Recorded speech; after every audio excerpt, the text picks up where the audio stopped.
Dia 146, 2 Samuel, capítulo 9 ao capítulo 11, versículo 27. Um dia Davi perguntou: será que resta ainda alguém da família de Saul para que eu use de bondade para com ele por causa de Jonatas?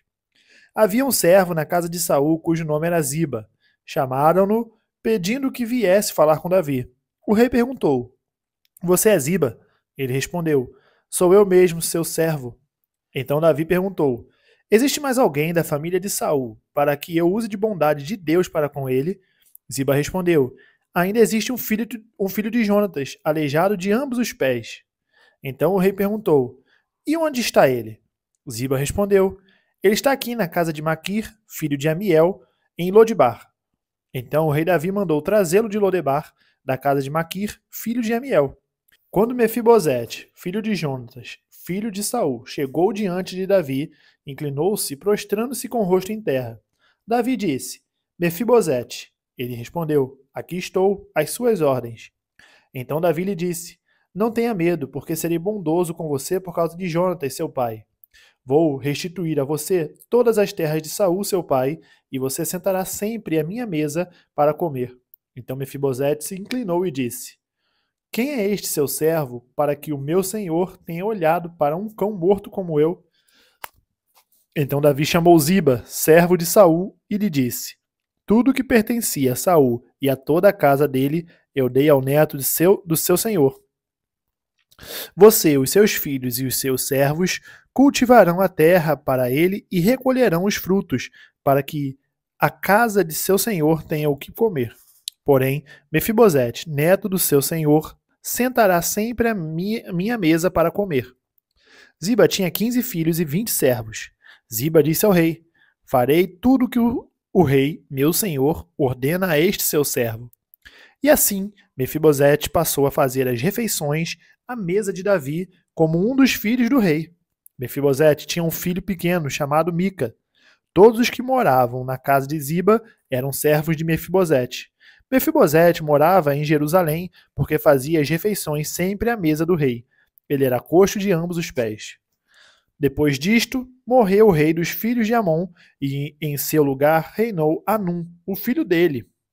Então Davi disse: serei bondoso com Anum, filho de Naás, assim como o pai dele foi bondoso comigo.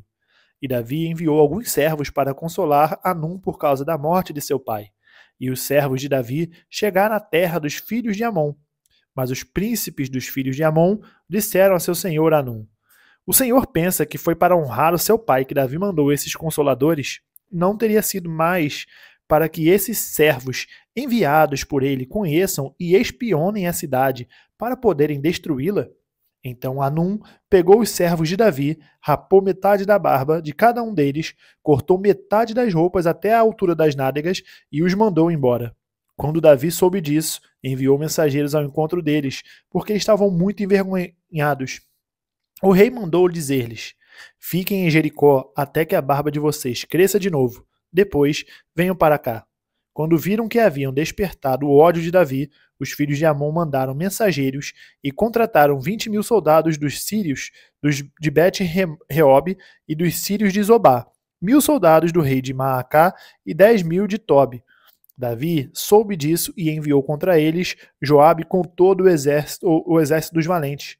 Os filhos de Amon saíram e se prepararam para a batalha à entrada do portão da cidade, e os sírios de Zobá e Reob e os homens de Tobi e Maacá estavam à parte no campo. Quando Joabe viu que a batalha estava preparada contra ele, tanto pela frente como pela retaguarda, escolheu os melhores soldados de Israel e os formou em linha contra os sírios. O resto do exército ele entregou a Abisai, seu irmão, o qual formou em linha contra os filhos de Amon. Joabe disse a Abisai: se os sírios forem mais fortes do que eu, você virá em meu socorro. E se os filhos de Amon forem mais fortes do que você, eu irei em seu socorro. Seja forte. Vamos lutar com coragem pelo nosso povo e pelas cidades de nosso Deus, e que o Senhor Deus faça o que achar melhor. Então Joabe avançou com o povo que estava com ele e travaram batalha contra os sírios que fugiram diante dele. Quando os filhos de Amon viram que os sírios fugiram, também eles fugiram de Abissai e entraram na cidade. Então Joabe parou de lutar contra os filhos de Amon e voltou para Jerusalém. Quando os sírios viram que tinham sido derrotados por Israel, tornaram a reunir as suas tropas. Hadadezer mandou chamar os sírios que estavam do outro lado do rio Eufrates, e eles foram até Elã. Sobaque, comandante do exército de Hadadezer, marchava adiante deles. Quando ficou sabendo disso, Davi reuniu todo Israel, passou o Jordão e foi a Elã. Os sírios se puseram em ordem de batalha contra Davi e lutaram contra ele. Porém, os sírios fugiram de Israel e Davi matou os condutores de 700 carros de guerra e 40.000 cavaleiros sírios. Também feriu Sobaque, o comandante do exército, que morreu ali. Quando todos os reis, servos de Hadadezer, viram que tinham sido vencidos por Israel, fizeram paz com Israel e o serviram. E os sírios ficaram com medo de voltar a socorrer os filhos de Amon.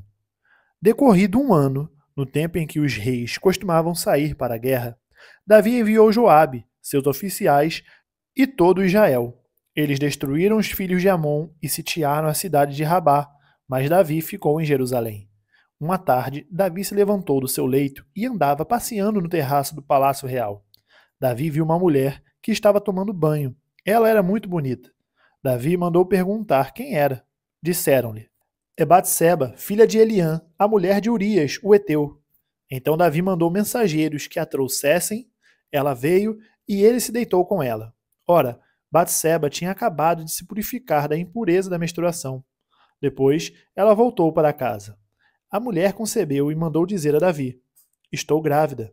Então Davi enviou mensageiros a Joabe, dizendo: mande-me Urias, o heteu. E Joabe mandou Urias a Davi. Quando Urias chegou, Davi perguntou como estava Joabe, como se achava o povo e como ia a guerra. Depois, Davi disse a Urias: vá para casa e descanse. Urias saiu do palácio real e logo saiu atrás dele um presente do rei. Porém, Urias dormiu junto ao portão do palácio com todos os servos do seu senhor e não foi para casa. Relataram isso a Davi, dizendo: Urias não foi para casa. Então Davi disse a Urias: você não vem de uma viagem? Por que não foi para casa? Urias respondeu: a arca, Israel e Judá ficam em tendas. Joabe, meu senhor, e os servos de meu senhor estão acampados ao ar livre. Como poderia eu ir para casa, comer e beber e me deitar com a minha mulher? Juro pela vida do rei que não faria tal coisa. Então Davi disse a Urias: fique aqui ainda hoje, amanhã eu o mandarei de volta. E Urias ficou em Jerusalém aquele dia e o seguinte. Davi o convidou para comer e beber com ele, e o embebedou. À tarde, Urias saiu e foi deitar-se no seu leito, na companhia dos servos de seu senhor. Ele não foi para casa. Pela manhã, Davi escreveu uma carta a Joabe e a mandou por Urias. Na carta escreveu o seguinte: ponham Urias na linha de frente, onde o combate for mais intenso. Depois, deixem-no sozinho para que seja ferido e morra. Tendo sitiado a cidade, Joabe pôs Urias no lugar onde sabia que estavam homens valentes. Os homens da cidade saíram e lutaram contra Joabe. Alguns dos oficiais de Davi foram mortos, e morreu também Urias, o heteu. Então Joabe enviou notícias a Davi, informando tudo o que havia acontecido na batalha. Deu ordem ao mensageiro dizendo: quando você terminar de contar ao rei os acontecimentos desta batalha, é possível que ele fique indignado e pergunte: por que vocês chegaram assim perto da cidade para lutar? Não sabiam que eles iriam atirar da muralha? Quem matou Abimeleque, filho de Jerubezete? Não foi uma mulher que do alto da muralha lançou sobre ele uma pedra de moinho e o matou em Tebes? Por que vocês chegaram tão perto da muralha?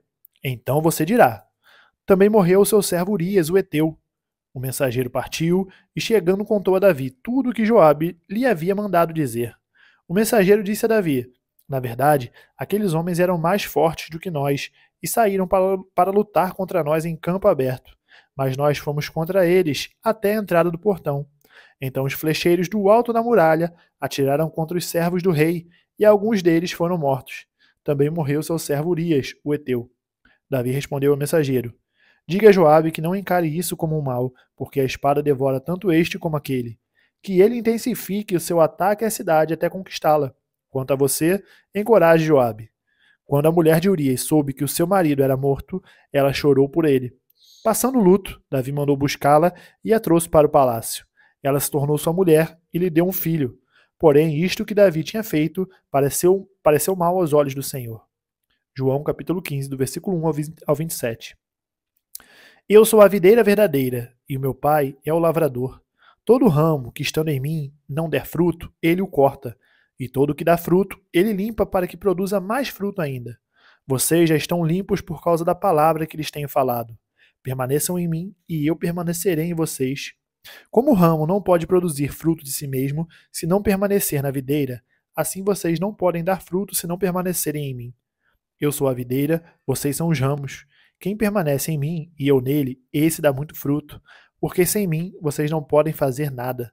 Se alguém não permanecer em mim, será lançado fora, à semelhança do ramo, e secará, e o apanham, lançam no fogo e o queimam. Se permanecerem em mim e as minhas palavras permanecerem em vocês, pedirão o que quiserem e lhes será feito. Nisto é glorificado meu Pai, que vocês deem muito fruto, e assim mostrarão que são meus discípulos. Como o Pai me amou, também eu amei vocês. Permaneçam no meu amor. Se vocês guardarem os meus mandamentos, permanecerão no meu amor, assim como também eu tenho guardado os mandamentos de meu Pai, e no seu amor permaneço. Tenho-lhes dito estas coisas para que a minha alegria esteja em vocês e a alegria de vocês seja completa. O meu mandamento é este: que vocês amem uns aos outros, assim como eu os amei. Ninguém tem amor maior do que este, de alguém dar a própria vida pelos seus amigos. Vocês são meus amigos, se fazem o que eu lhes ordeno. Já não chamo vocês de servos, porque o servo não sabe o que o seu senhor faz. Mas tenho chamado vocês de amigos, porque tudo o que ouvi de meu Pai eu lhes dei a conhecer. Não foram vocês que me escolheram. Pelo contrário, eu os escolhi e os designei para que vão e deem fruto, e o fruto de vocês permaneça, a fim de que tudo o que pedirem ao Pai em meu nome, ele lhes conceda. O que eu lhes ordeno é isto, que vocês amem uns aos outros. Se o mundo odeia vocês, saibam que antes de odiar vocês, odiou a mim. Se vocês fossem do mundo, o mundo amaria o que era seu, mas vocês não são do mundo. Pelo contrário, eu dele os escolhi, e por isso o mundo odeia vocês. Lembrem-se da palavra que eu disse a vocês: o servo não é maior do que seu senhor. Se perseguiram a mim, também perseguirão a vocês. Se guardaram a minha palavra, também guardarão a de vocês. Tudo isso, porém, farão com vocês por causa do meu nome, porque não conhecem aquele que me enviou. Se eu não tivesse vindo e lhes falado, eles não teriam nenhum pecado. Mas agora não tem desculpa do seu pecado. Quem odeia a mim, odeia também o meu Pai. Se eu não tivesse feito entre eles as obras que nenhum outro fez, eles não teriam nenhum pecado. Mas agora, não somente viram, como também odiaram, tanto a mim como o meu Pai. Isto, porém, é para que se cumpra a palavra escrita na lei deles. Odiaram-me sem motivo. Quando, porém, vier o Consolador, que eu enviarei a vocês da parte do Pai, o Espírito da verdade, que dele procede, esse dará testemunho de mim. E vocês também testemunharão, porque estão comigo desde o princípio. Salmos capítulo 119, versículo 49 ao 64. Lembra-te da promessa que fizeste ao teu servo, na qual me tens feito esperar. O que me consola na minha angústia é isto, que a tua palavra me vivificará. Os soberbos zombam continuamente de mim, mas eu não me afasto da tua lei. Lembro-me dos teus juízos de outrora, e me consolo, ó Senhor. De mim se apoderou a indignação, por causa dos pecadores que abandonaram a tua lei. Os teus decretos são motivo dos meus cânticos, na casa da minha peregrinação. Lembro-me, Senhor, do teu nome durante a noite, e observo a tua lei. Isto é assim comigo, porque guardo os teus preceitos. O Senhor é a minha porção. Eu disse que guardaria as tuas palavras. De todo o coração imploro a tua graça. Compadece-te de mim, segundo a tua palavra. Pensa nos meus caminhos e volto os meus passos para os teus testemunhos. Apresso-me, não me demoro a praticar os teus mandamentos. Laços de perversos me cercam, mas não me esqueço da tua lei. No meio da noite eu me levanto para te dar graças, por causa dos teus retos juízos. Companheiro sou de todos os que te temem e dos que guardam os teus preceitos. A terra, Senhor, está cheia da tua bondade. Ensina-me os teus decretos. Provérbios capítulo 16, do versículo 1 ao 3. O coração do ser humano pode fazer planos, mas a resposta certa vem dos lábios do Senhor. Todos os caminhos de uma pessoa são puros aos seus próprios olhos, mas o Senhor sonda o espírito. Entregue as suas obras ao Senhor. O que você tem planejado se realizará. Terminamos o dia 146, nós nos vemos amanhã no dia 147. Até mais.